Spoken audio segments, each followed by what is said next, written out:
Ambedkar park के पवित्र पावन भूमि पर आज बुद्ध महोत्सव मनाया जा रहा है। तो बोले थे कि जीवन में मान लेना बहुत बड़ा हार है और जीवन को जान लेना बहुत बड़ा जीत है। इसलिए जीवन को जानने का जरूरत आज है। अभी मैं मेदिनीनगर के अम्बेडकर पार्क में हूँ और यहाँ पर विश्व गुरु तथागत गौतम बुद्ध जयंती मनाई जा रही है, यानी जयंती का महोत्सव बनाया जा रहा है, जहाँ मंच पे काफी पलामू के प्रतिष्ठित व्यक्ति बैठे हुए हैं। यहाँ मुख्य अतिथि में अविनाश जी को रखा गया। गौतम बुद्ध की जयंती तो हम मना रहे हैं, लेकिन क्या उनके जो विचार हैं उनको अपने अंदर लाते हैं? तो हम कहेंगे हमें जानकारी नहीं है। तो मैं कहता हूँ उनको पढ़ने की जरूरत है, उनको सीखने की जरूरत है और उन्होंने जो दीक्षा दिया है उसको अपने अंदर ढालने की जरूरत है।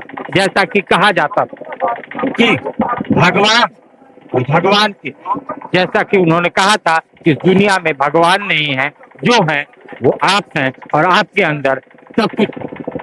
तो आइए इस महोत्सव में जो लोग आए हैं उनसे हम बात करेंगे और बात करके क्या है बुद्ध महोत्सव और क्या है उसका पूरा विस्तार ये हम जानना चाहेंगे। बात करेंगे अविनाश जी।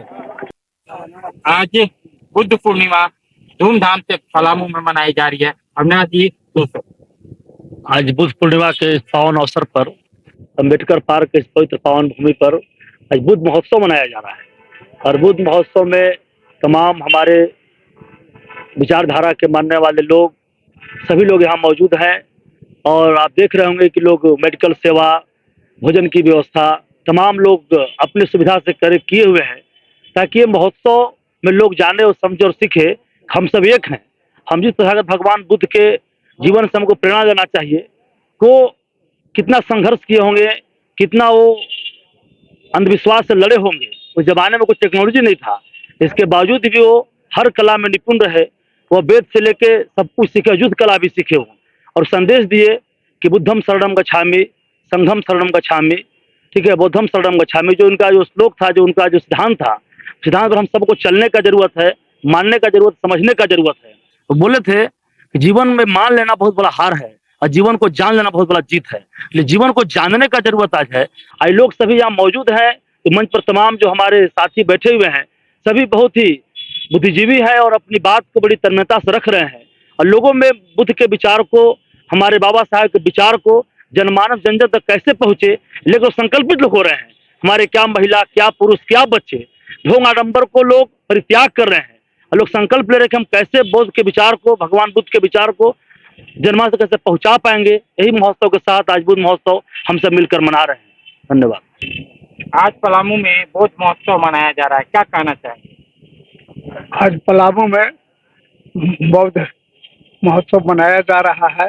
इसमें सभी लोग, सभी वर्ग के, सभी धर्म के लोग यहाँ उपस्थित होकर के और बौद्ध के विचार से प्रेरणा लेकर के जीवन को आगे बढ़ाने के लिए कोशिश कर रहे हैं। बौद्ध धर्म ऐसा धर्म था जो विश्व विख्यात है और मानवता के राह पर आगे ले चलने के लिए यह सही रास्ता है।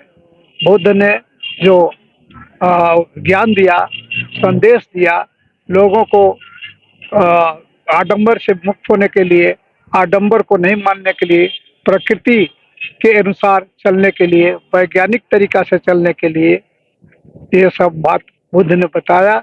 और सबसे बड़ी बात यह है कि बुद्ध ने कहा कि माने कोई भी भगवान तुम्हारे पास नहीं है, तुम स्वयं जो है कि नहीं करता धरता हो ना, इसलिए स्वतः तुम आगे बढ़ो, अपने अंदर को झांको। अपने अंदर को जब झांक लोगे तब तुम आगे बढ़ जाओगे, सत्य को जान लोगे। बुद्ध ने आज बुद्ध महोत्सव पलामू में क्या कहना चाहेंगे? आज बुद्ध महोत्सव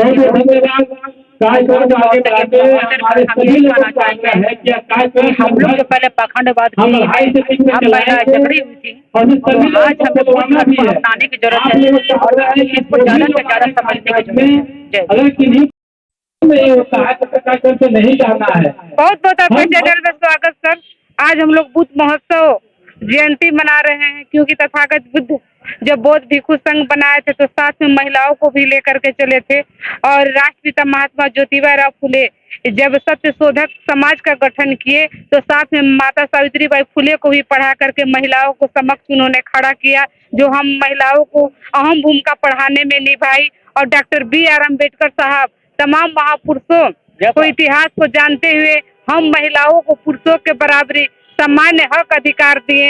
इसलिए परम पूज्य बोधिसत्व डॉक्टर BR अम्बेडकर साहब वो 14 अक्टूबर 1956 में उन्होंने बौद्ध धर्म अपनाया था, तो हम लोग भी उसी मार्ग पे चलने के लिए ये बौद्ध धर्म का प्रचार कर रहे हैं सर। बहुत बहुत साधुवाद। नमो बुद्धाय। जय भीम। बौद्ध जयंती और बौद्ध महोत्सव जो आज मन रहा है उसमें एक पुनीत कार्य कुशवाहा समाज का हमारे साथ कुशवाहा समाज के युवा अध्यक्ष रिंकू मेहता जी हैं, जो आज भोजन का पूरा व्यवस्था किए हुए हैं। आज भोजन वितरण यानी नर सेवा नारायण सेवा, क्या कहना चाहिए? सबसे पहले सभी को बुद्ध पूर्णिमा, गौतम बुद्ध पूर्णिमा की जयंती में आप सभी को हार्दिक शुभकामनाएं। जैसा कि हमारे आयोजक हैं रविपाल सर, वो हमसे आके मिले, कहें कि सर हम चाह रहे हैं कि इस अवसर पर आपके द्वारा कुछ किया जाए। तो हमने कहा कि चलिए सर, हमारे द्वारा भंडारा, विशाल भंडारा किया जाएगा, कोई दिक्कत नहीं। इसी में हम लोग कड़ी में जोड़ के चले हुए और आगे भी ऐसे कड़ी में हम लोग जुड़ते रहेंगे। कितना सुकून मिलता है रिंकू जी, क्योंकि आप लोग और पूरा कुशवाहा समाज ऐसे कार्यों में हर समय लगा रहता है, चाहे वो कम्बल वितरण हो, चाहे भोजन वितरण हो, चाहे पानी वितरण हो या और कार्य। हमें हमेशा लोगों की जनसेवा करने में हमें हमेशा खुशी सुकून मिलता है और हम चाहेंगे, ये तो छोटा मोटा है, हम इससे बढ़ के जितना हमसे बन पाएगा अपना जीवन का एक एक कतरा हम सेवा में तत्पर रहेंगे, तैयार रहेंगे। हमारे साथ टाइगर जी हैं, इनको टाइगर बुलाते हैं, रोशन जी को, और ये भी हर जगह मेदिनी नगर के अध्यक्ष हैं, नगर अध्यक्ष हैं। क्या कहना चाहेंगे आज के पुनीत कार्य के? सबसे पहले तो आपका चैनल का धन्यवाद और आज सबसे पहले तो बुद्ध पूर्णिमा का हार्दिक शुभकामनाएं बधाई। और मेदिनी नगर में पहला बार इतना भव्य रूप से बुद्ध पूर्णिमा का मना रहा है और हमारे अध्यक्ष आयोजकर्ता रविपाल जी के द्वारा हम लोग को कहा गया कि स्वाहा महात्मा के तरफ से भोजन दान करने के लिए, और दान हम लोग भव्य रूप से किए और आगे भी करते रहेंगे। हमारे बड़े भैया रिंकू मेहता जी का सहयोग से भंडारा चल रहा है और हम चाह रहे हैं कि ऐसा ऐसा कार्यक्रम हो और बहुत अच्छा हम लोग करेंगे। तो मैं उस इंसान का नाम लूंगा जो कुशवाहा समाज के उत्थान में एक अहम योगदान है, अजीत मेहता जी। वो हर समय गरीब गुरुआ के मदद करने में अग्रसर रहते हैं और अगले पायदान पे रहते हैं। तो उनके देखरेख में रिंकू जी के और रोशन जी के आज भव्य भंडारे का आयोजन किया गया है इस बुद्ध पूर्णिमा बुद्ध महोत्सव।